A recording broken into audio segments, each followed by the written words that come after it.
નમસ્કાર, આપ જોઈ રહ્યા છો spark today news. Bharatmala project કે જેનો શરૂઆતથી જ નવસારી જિલ્લામાં વિરોધ થઈ રહ્યો છે અને તત્કાલીન મુખ્યમંત્રી વિજય રૂપાણી દ્વારા આ પ્રોજેક્ટને રદ કરવાની પણ જાહેરાત કરી હતી, જે બાદ ફરી 2021માં જાહેરનામું બહાર પાડવામાં આવ્યું હતું અને લોક સુનાવણી પણ રાખવામાં આવી હતી, જેનો પણ અસરગ્રસ્તો દ્વારા ભારે વિરોધ નોંધાવવામાં આવ્યો હતો। ત્યારે આજરોજ વાસંદા તાલુકા ઝરી અને વાંદરવેલા ગામે ભારતમાલા પ્રોજેક્ટને લઈ ગ્રામસભા યોજવામાં આવી હતી, જેમાં વાસંદા મામલતદાર અને ધારાસભ્ય અનંત પટેલ તેમજ હાઈવે ઓથોરિટીના કર્મચારીઓ તેમજ ગ્રામજનો મોટી સંખ્યામાં ઉપસ્થિત રહ્યા હતા। આ ગ્રામસભામાં એક ગ્રામજનોએ એક સુરે જીવ આપીશું પણ જમીન નહીં એમ જણાવી ગ્રામસભામાં ભારતમાલા પ્રોજેક્ટનો વિરોધ નોંધાવ્યો હતો। સાથે જ ગામમાં સર્વે પણ કરવા કોઈએ આવવું નહીં તેમ જણાવી આગામી સમયમાં જો ફરીથી જાહેરનામું બહાર પાડવામાં આવશે તો ફરી પણ વિરોધ કરવામાં આવશે। ત્યારે ભારતમાલા પ્રોજેક્ટનો ફરી શરૂ થયેલો વિરોધ હવે કેટલો ચાલશે તે આવનારા સમયમાં જ બતાવશે।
ગ્રીનફિલ્ડ સ્ટેજ પ્રોજેક્ટ અને ભારતમાલા પ્રોજેક્ટ અંતર્ગત જે રસ્તો બનવા જઈ રહ્યો છે એના વિરોધમાં આજે ગ્રામસભા રાખવામાં આવી હતી।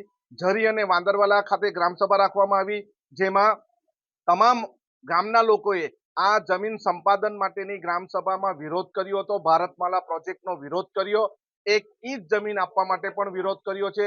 આવનારા દિવસમાં પણ જો નવું જાહેરનામું પાડીને નવી રીતે સંપાદન કરવામાં આવશે ત્યારે અમે અમારી લડત ફરી પાછી ચાલુ કરીશું। અમે જીવ આપવા તૈયાર છે, પરંતુ જમીન આપવા તૈયાર નથી। તત્કાલીન મુખ્યમંત્રી વિજયભાઈ રૂપાણી દ્વારા 2018-19માં રોડને રદ કરવામાં આવ્યો હતો। તે સમયે પણ ગામના આગેવાનોની સાથે અમે રેલી કાઢીને આવેદનપત્ર આપ્યું હતું। લોક સુનાવણીમાં પણ અમે વિરોધ કર્યો હતો અને હવે ફરી પાછો આના માટે જો જાહેરનામું પાડવામાં આવશે તો અમે એનો પાછો વિરોધ કરીશું। ભારતમાલા ગ્રામસભા રાખવામાં આવે કે હાઈવે ઓથોરિટી દ્વારા પૂછવામાં આવ્યું કે તમારો જે કઈ વિરોધ હોય તે તમે લિખિતમાં આપો, એમ હાઈવે ઓથોરિટી વાળા અમને કીધું। અમારે એમ કેવું છે, અમે 2018 થી આ લિખિતમાં આપતા આવ્યા છે, રેલીઓ કાઢી છે, ગ્રામસભાનો ઠરાવો આપ્યા છે, છતાં પણ હજી એમ કહેવામાં આવે છે કે તમે લિખિતમાં આપો। તમારે શું કરો? અમારો સખત વિરોધ છે।